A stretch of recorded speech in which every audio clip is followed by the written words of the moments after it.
नाजरीन, अब सब हम ये देखना चाहते हैं क्या तैयबा शोभी को रखेगी या वो शोभी से तलाक लेके रेयान के साथ शादी करेगी।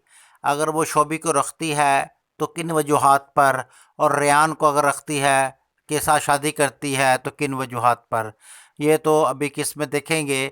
लेकिन हम उससे पहले बात करते हैं कि रईस इस्माइल के पास आता है और उसे कहता है चूँकि तैयबा ने की असलियत सामने आ गई है और उसकी मसूब में साबित हो गई है, तो अगर वो चाहे तो वो रेहान से शादी कर सकती है, क्योंकि वो रेहान से ही मोहब्बत करती है। लेकिन इस्माइल कहता है नहीं, अब चूँकि शादी हो गई है उसकी और जो होना था वो तो हो गया, ठीक है माना हमसे मुझसे बहुत बड़ी गलती होगी, नहीं हमने तहकीक की और उसके बाद हमने उसकी शादी शोभी से कर दी। जिस पर रईस कहता है तो क्या आप समझते हैं कि तैयबा शोबे के साथ खुश है, हमें तो वो ज़िंदा लाश नज़र आ रही है। दूसरी तरफ तैयबा कुछ नहीं बोलती और वो खामोशी के साथ बैठी होती है। शोबी अपने घर आता है, जो घर उसने तैयबा के नाम किया होता है।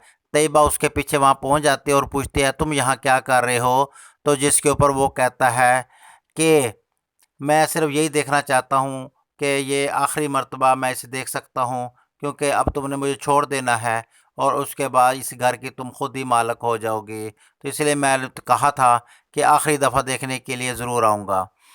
दूसरी तरफ रेयान को जब अपनी गलती का एहसास होता है तो वो माफ़ी मांगने के लिए तैयबा के पास आ जाता है और तैयबा को कहता है कि मुझे माफ़ कर दो, मैं दिलो जान से तुमसे मोहब्बत करता हूँ। हालांकि मोहब्बत तो बहुत दूर की बात है, वो तो एक सब जो ये कर ले कि ज़माने की ठोकरें जब लगी तो उसको तैयबा की मोहब्बत याद आ गई।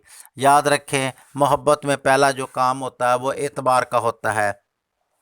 सबसे पहले एतबार किया जाता है, फिर मोहब्बत की जाती है।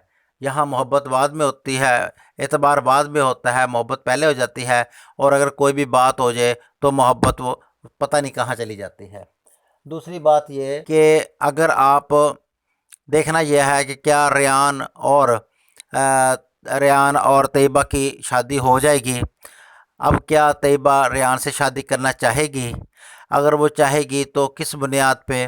क्या उसको रेहान के अंदर ज़्यादा मोहब्बत नज़र आ रही है शोभी की निस्बत? शोभी के अल्फाज सुने, उसने कहा कि मैं ये करोड़ों की जायदाद तुम्हें तुम्हारे नाम कर दूंगा, सिर्फ यही कि तुम्हारा नाम मेरे नाम के साथ या मेरा नाम तुम्हारे नाम के साथ हो गया है। अगर तुम मोहब्बत ना भी करो तो मैं तो तुमसे मोहब्बत करता हूँ। हालांकि शोभी तो उससे मोहब्बत करता है, लेकिन तैयबा उससे मोहब्बत करती नहीं है इसके बावजूद, और उसने उसको पूरा 1 करोड़ का मकान उसके नाम कर दिया। दूसरी तरफ रेहान, जिसने बार बार पर उसको झुटलाया, बार बार उसको तंज किया, और ना सिर्फ तंज किया बल्कि अक्सर उसके इंसल्ट भी कर दी, और उसकी मोहब्बत के एक दफ़ा भी उसने मोहब्बत के साथ उसका एतबार नहीं किया, बल्कि न सिर्फ ताने ही दिए, कभी माँ के कभी किसी बाप के उसने तो साथ दिया ही नहीं है। तो अब तैयबा अगर रेहान से शादी करती है तो इंतहाई बेवकूफ़ी का फ़ैसला करेगी। तैयबा को शोभी के साथ ही अपनी शादी को बरकरार रखना चाहिए। शोभी अपना थोड़ा सा रख रखाव तब्दील कर ले तो शोभी से अच्छा हस्बैंड खामद उसे नहीं मिलेगा, क्योंकि आज के दौर में मोहब्बत करने वाले खामद या मोहब्बत करने वाला साथी कम ही मिलता है। रेहान, जो कि बार बार उसकी इंसल्ट की, और ख़ास तौर पर उसकी माँ जो उसको बिल्कुल पसंद नहीं करती।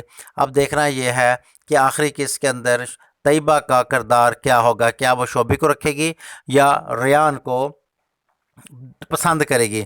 लेकिन बज़ाहिर अगर मैं अपनी बात करूं तो शोभी तो तैयबा को शोभी को ही रखना चाहिए, ना कि रेहान को, और रेहान के ऑफ़र को ठुकरा देना चाहिए। यही असल मोहब्बत की पहचान है और यही मोहब्बत का तकाजा है। अब देखते हैं नेक्स्ट क्या ये दिखाते हैं। तो अब आप भी कमेंट्स में बताइए कि क्या तैयबा को शोभी को एज ए खामद रखना चाहिए या शोभी से तलाक लेके रेहान के साथ शादी कर लेना चाहिए। कमेंट में लाजमी लिखें। वीडियो अच्छी लगे तो लाइक कर दें, चैनल को सब्सक्राइब भी कर दें और देखते रहें चैनल अख्तर इन्फॉर्मेशन।